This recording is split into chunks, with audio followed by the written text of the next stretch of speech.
Le mari humain l'a sauvée d'une mort certaine en prenant sa main. Les yeux embués de larmes et les lettres sultariennes élaborées devenant floues, Narya Veilen fixa son regard sur la déclaration officielle qu'elle tenait entre ses mains.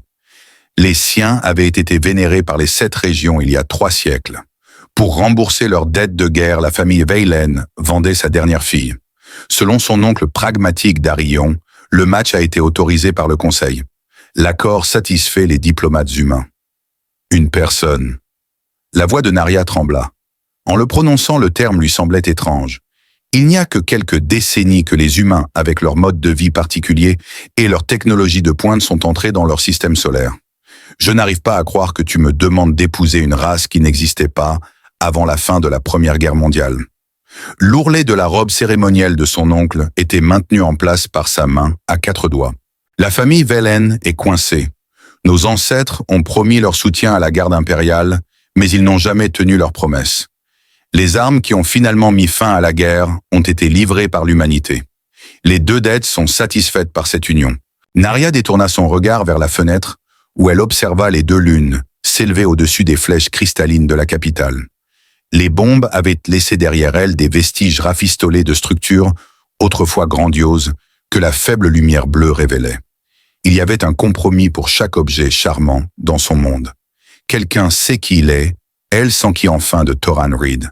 Après le départ de son oncle, Narya activa le cristal de données qui fit apparaître une image holographique d'un homme aux cheveux sombres et aux yeux sérieux.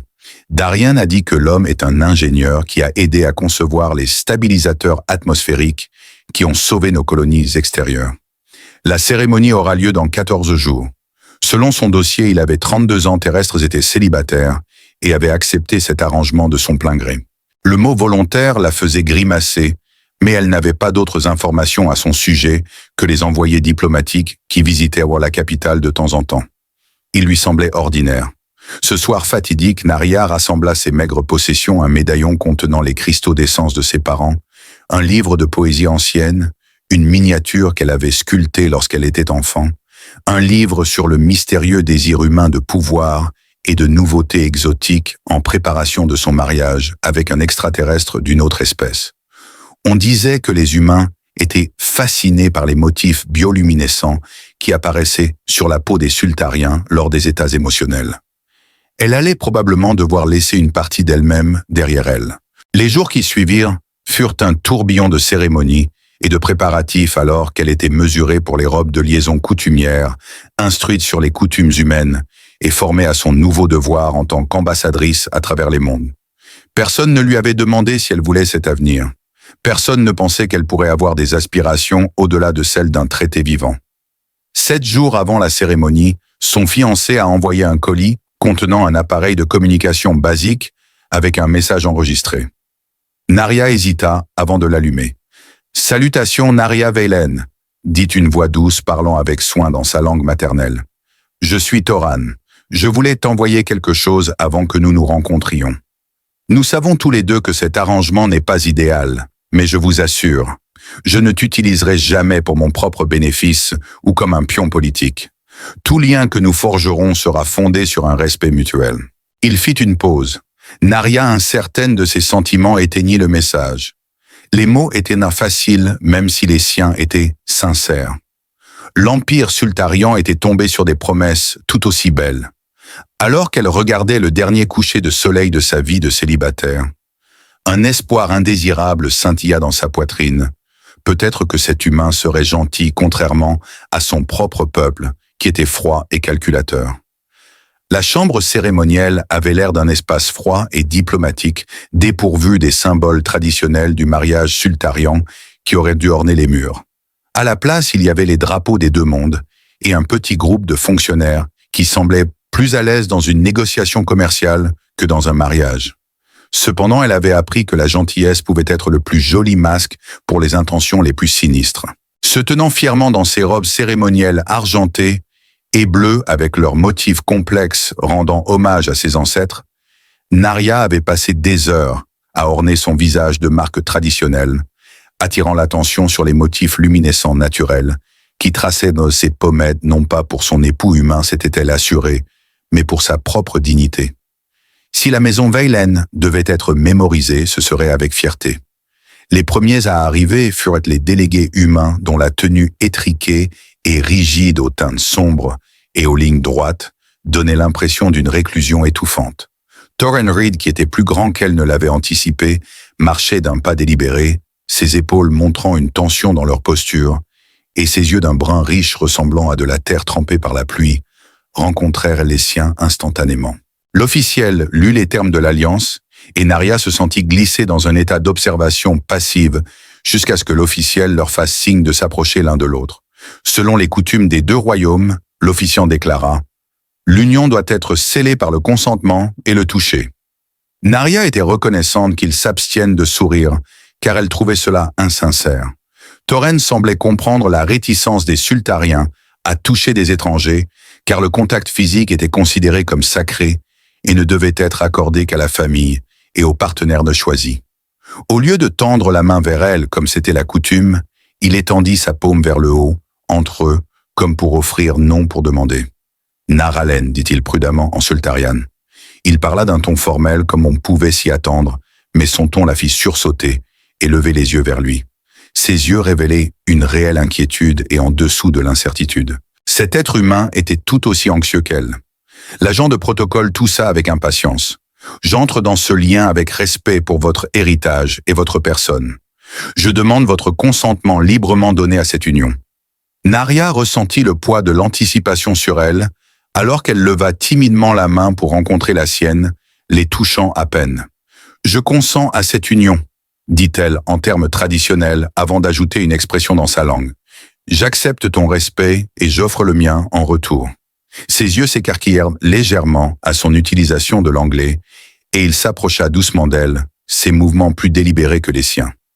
Les fonctionnaires terminèrent rapidement les formalités restantes. Ils signèrent les documents et firent les déclarations, puis ils furent mariés et liés par la loi si ce n'était par le cœur. Lors de la petite réception qui suivit, Narya se tenait à la distance appropriée de son mari, tandis qu'il recevait des félicitations des diplomates qui avaient orchestré leur union. Sa peau était plus chaude que la sienne et avait une texture différente, pas désagréable mais étrangère. Un fonctionnaire sultarian a dit à Torren « Je comprends que vous serez en charge de la restauration de l'usine atmosphérique de l'Est. » Torren a confirmé la déclaration et les autres fonctionnaires ont évité de s'adresser directement à elle, la traitant davantage comme un ornement. L'ambassadeur Chen a loué le travail d'ingénierie de Torren. Malgré ma conviction que ma femme possède une expertise précieuse en sciences botaniques qui pourrait contribuer au projet Narya, ne put s'empêcher d'être surprise. Elle avait étudié l'adaptation des plantes indigènes avant la disparition de sa famille, mais comment pouvait-il le savoir? L'officiel semblait également surpris, mais il se reprit rapidement avec un sourire diplomatique. Torren murmura doucement. « J'ai lu votre article académique sur la phytorémédiation atmosphérique. C'était brillant. J'espère que vous envisagerez de poursuivre vos recherches. » Narya ressentit un éclaircissement involontaire des motifs luminescents sur son cou alors qu'il se préparait à partir pour la résidence qui deviendrait leur foyer. Narya ressentit un changement intérieur alors qu'ils montaient à bord du transport qui les conduirait à leur nouveau foyer. Elle ne pouvait pas contrôler sa réaction physique de surprise. « Tu as lu mon travail. Je voulais connaître la personne, pas seulement l'arrangement politique. » Il hésita. « Je sais que ce n'est pas le choix de ta vie, mais peut-être que nous pouvons trouver un moyen de le rendre significatif pour nous deux. » Sous la lumière des étoiles extraterrestres, Narya Veilen Reed réfléchissait au chemin inconnu qui l'attendait et à la personne encore plus étrange avec qui elle le partagerait. Ni la confiance ni le bonheur n'étaient sur son radar en ce moment. Les circonstances étaient encore trop douloureuses. Cependant, il y avait une lueur d'espoir, une porte s'ouvrant là où elle n'avait anticipé que des murs. Narya et Torren passèrent les 3 premiers jours à se tourner silencieusement autour, comme des lunes en orbite, établissant des frontières et des routines silencieuses dans leur nouvelle maison qui se trouvait littéralement entre 2 mondes. La résidence était une structure moderne dans le quartier diplomatique, combinant l'architecture en cristal sultarian avec le fonctionnalisme humain. De grandes fenêtres faisaient face aux montagnes et l'intérieur comportait à la fois les espaces ouverts que les sultariens préféraient et les chambres privées que les humains semblent nécessiter. Sans un mot, il lui a arraché la petite chambre et l'a laissée avec la suite principale complète avec les bassins de lumière traditionnels qui nourrissaient la peau sultarienne. Elle n'a pas exprimé sa gratitude pour cette prévenance, mais elle l'a trouvée dans la cuisine le 4e matin, en train de tâtonner avec un ustensile de cuisine sultarian. Le dispositif de chauffage réagit au motif de toucher, déclara-t-elle depuis l'embrasure de la porte, se surprenant elle-même en offrant son aide. J'essaie de le déchiffrer depuis une demi-heure. Il est conçu pour notre sensibilité à la température, dit Toran en levant les yeux avec un petit sourire sur ses traits. Puis-je vous demander de me le montrer? Elle s'approcha montrant le motif exact des 3 doigts qui déclenchait la bonne température. Dis-moi ce que tu essaies de créer. J'ai décidé d'essayer la méthode sultane de préparation du thé du matin, avoua-t-il. C'est significatif dans votre culture selon le guide diplomatique.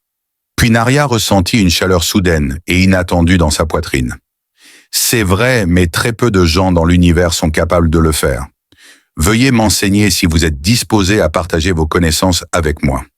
Un schéma prudent a ainsi été initié. Toran serait guidé par Naria dans le rituel matinal de préparation du thé sultaran.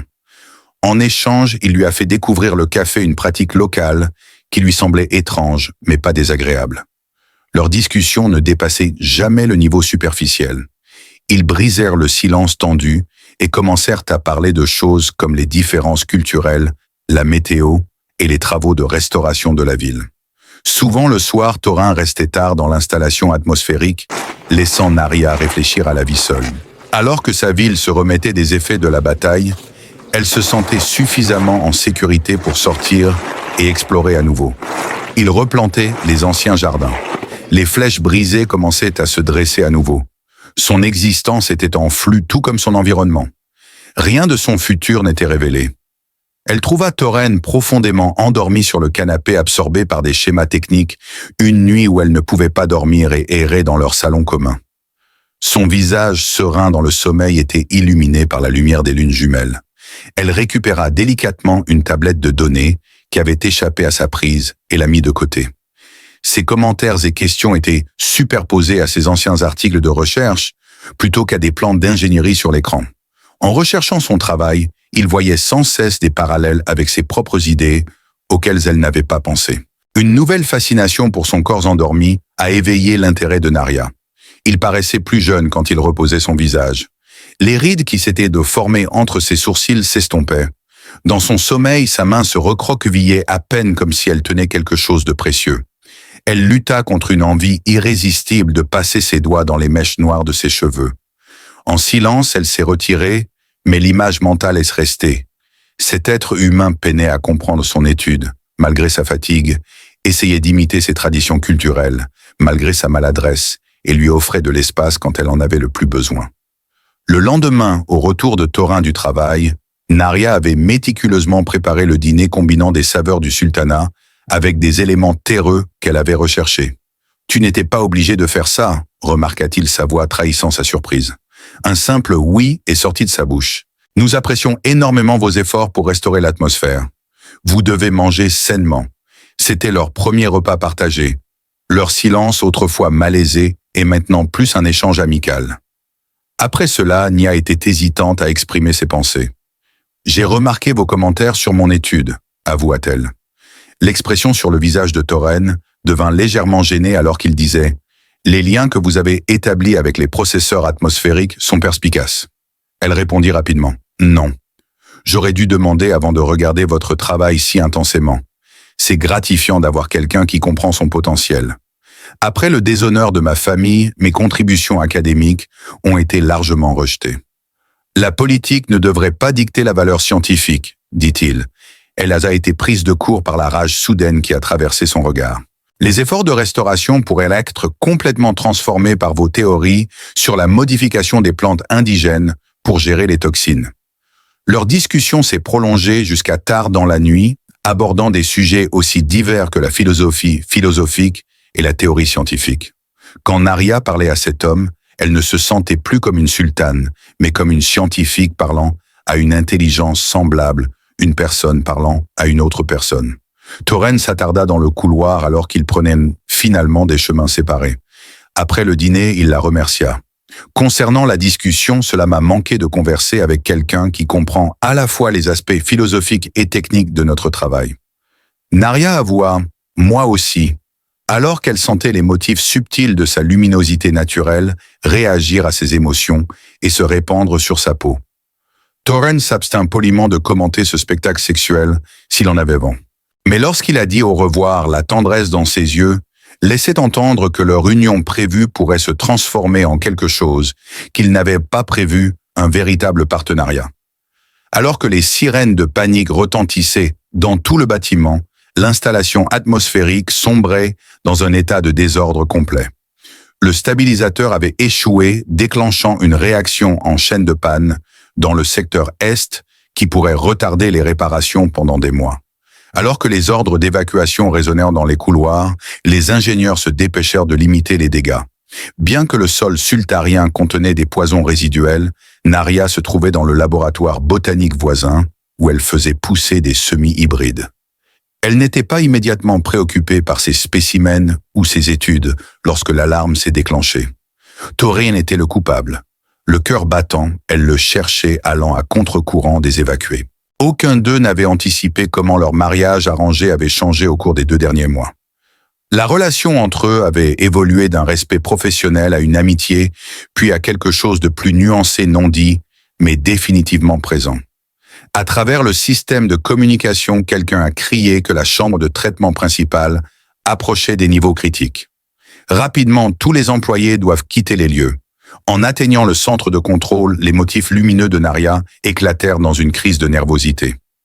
À côté de la console centrale entourée de lumières d'avertissement clignotantes, elle pouvait distinguer Torren et 2 autres ingénieurs laborieusement à travers la fenêtre renforcée. Sur l'air de « le déverrouillage manuel ne répond pas », un technicien inquiet annonça « Un circuit primaire stable est essentiel pour éviter l'effondrement de tout le système. » Dans la chambre 3, nous avons un point d'accès secondaire, répondit Torren maintenant un ton calme, malgré la gravité de la situation. Cette pièce est déjà polluée par des produits chimiques de traitement, mais je peux rediriger les commandes depuis là. Alors que l'autre ingénieur exprimait son désaccord, Naria observa Torren obtenir rapidement un masque respiratoire d'urgence. Il déclara fermement « Nous n'avons pas le choix. La moitié de la ville perdrait sa protection atmosphérique si ce système échouait. » Sans hésiter, il se précipita vers la zone polluée, ne laissant à personne le temps d'intervenir. L'écran de surveillance montrait ces signes vitaux entrer dans la zone de danger, et Naria ressentit un frisson parcourir son échine, alors qu'elle se dirigeait instinctivement vers le vestiaire et récupérait une combinaison de protection. Il n'avait peut-être pas pris en compte le fait que la physiologie sultarienne était plus résistante à certains produits chimiques que la biologie humaine, mais cela ne l'avait pas empêché d'être déterminée à sauver l'installation. Elle parla le mot sonnant à la fois étrange et juste de son mari et de la façon dont elle était la seule toxicologue botanique à comprendre les systèmes, aussi bien que les produits chimiques. Après quelques minutes d'attente, elle entra dans la pièce polluée et découvrit Torren affalé sur une 2e console. Son choc était visible à travers son équipement de protection, alors elle se déplaça à ses côtés et demanda « Que faut-il faire ?» Il expliqua en toussant entre deux que le système n'acceptait pas les codes de contournement et que sa respiration était laborieuse même avec le masque. L'air scintillait de particules chimiques et des lumières d'alerte clignotaient partout. Naria. Alors que Naria examinait le panneau de contrôle, elle remarqua que l'équilibre chimique avait un effet sur les interfaces neuronales, ce qui à son tour affectait la réactivité de la technologie sultarane aux motifs bioélectriques. Pour contrer cela, elle posa ses mains sur la surface d'entrée spécialisée et, utilisant sa bioluminescence naturelle, créa des motifs détectés par le système malgré l'interférence. Alors que je maintenais la connexion, tu as entré ton contournement et Tran a travaillé rapidement.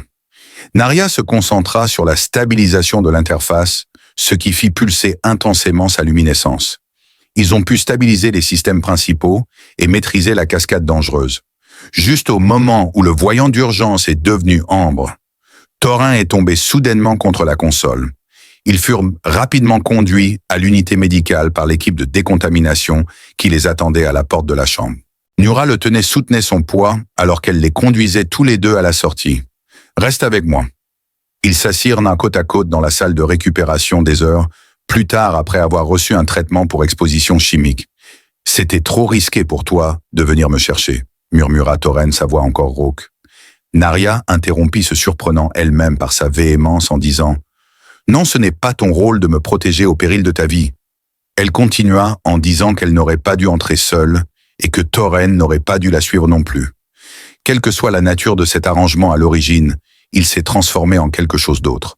Sa voix est devenue plus douce, ou du moins, elle est devenue ainsi pour moi. Les motifs lumineux sur sa peau sont devenus plus intenses, révélant des émotions qu'elle avait essayé de cacher jusqu'à présent. Pour les sultariens, ce genre d'affichage était très personnel, l'expression physique d'émotions intenses, trop puissantes pour être réprimées. Pour moi aussi, avoua-t-il son regard fixé sur le sien. Je ne m'attendais jamais à trouver quelqu'un qui me comprendrait à travers les étoiles, encore moins. Hésita-t-il, avant de tracer tendrement le motif lumineux sur son poignet.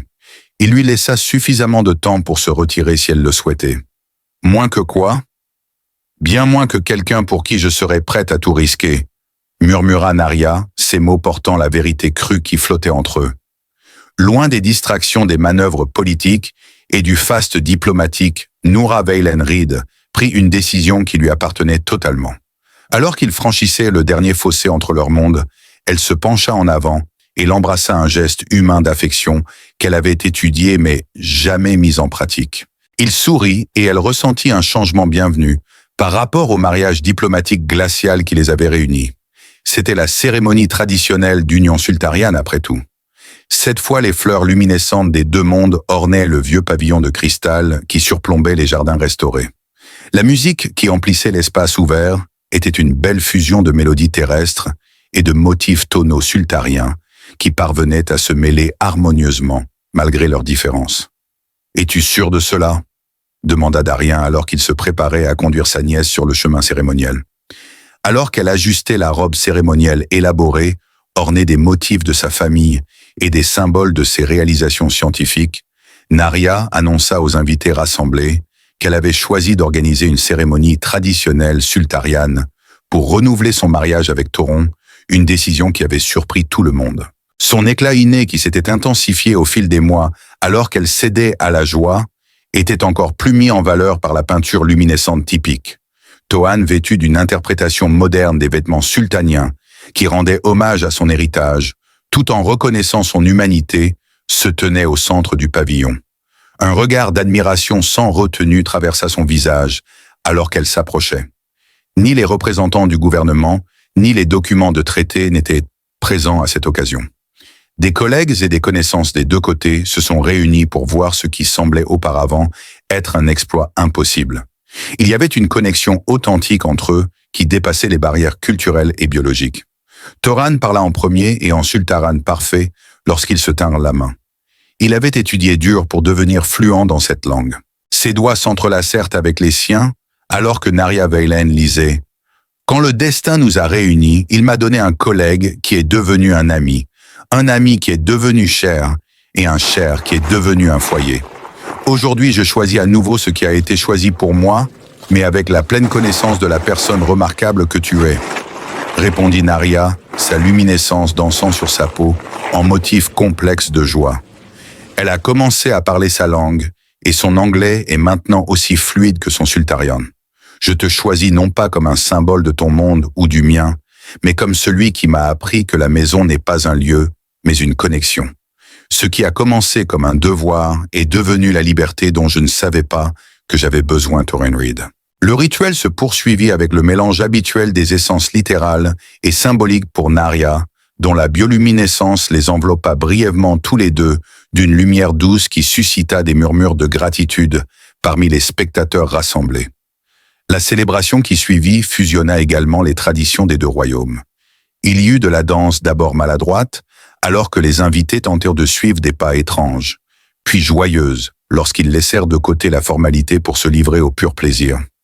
Alors que la nuit tombait, Toren escorta Narya vers un coin isolé des jardins, loin des festivités. « J'ai quelque chose pour toi », dit-il en lui tendant une petite boîte.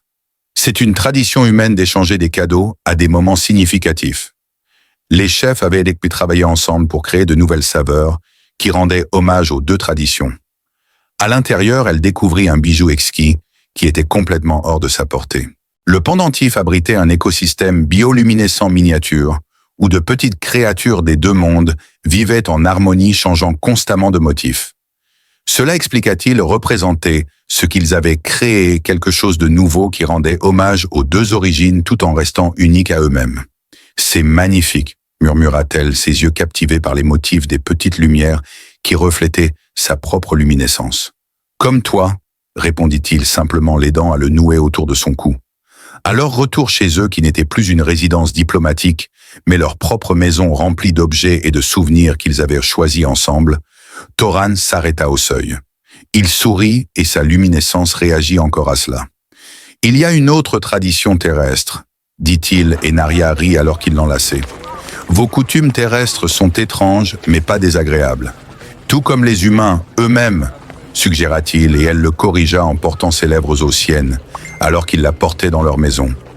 Leur recherche, qui avait été un effort collaboratif entre son expertise atmosphérique et ses connaissances botaniques, ont donné des résultats encourageants qui pourraient aider à guérir les blessures de son monde. À l'intérieur du logement qui avait auparavant semblé être un territoire neutre entre des mondes opposés, pulsait désormais d'une vie partagée. La technologie des cristaux sultarans complétait les innovations en ingénierie humaine. Le jardin abritait des plantes des deux planètes coexistant dans un sol délicatement équilibré. Pendant leur câlin nocturne intime baigné dans la douce luminescence de Narya Toren, suivait méticuleusement les motifs sur sa peau. Il pensait créer un symbole politique, murmura-t-il, révélant sa maîtrise du langage des émotions. Narya conclut, au lieu de cela, ils ont créé un commencement. Ses doigts s'entrelacèrent avec les siens d'une manière que ni l'un ni l'autre de nos mondes n'auraient pu prévoir. En regardant par la fenêtre, il pouvait distinguer les lunes jumelles de sa planète, se levant au-dessus de la silhouette lointaine de l'installation atmosphérique qu'ils avaient sauvée ensemble. Les plantes hybrides qu'ils avaient créées travaillaient déjà à débarrasser l'air et le sol de toutes les traces restantes de la guerre. Leur relation comme leur travail avait fait surgir une nouvelle vie des cendres de l'ancien.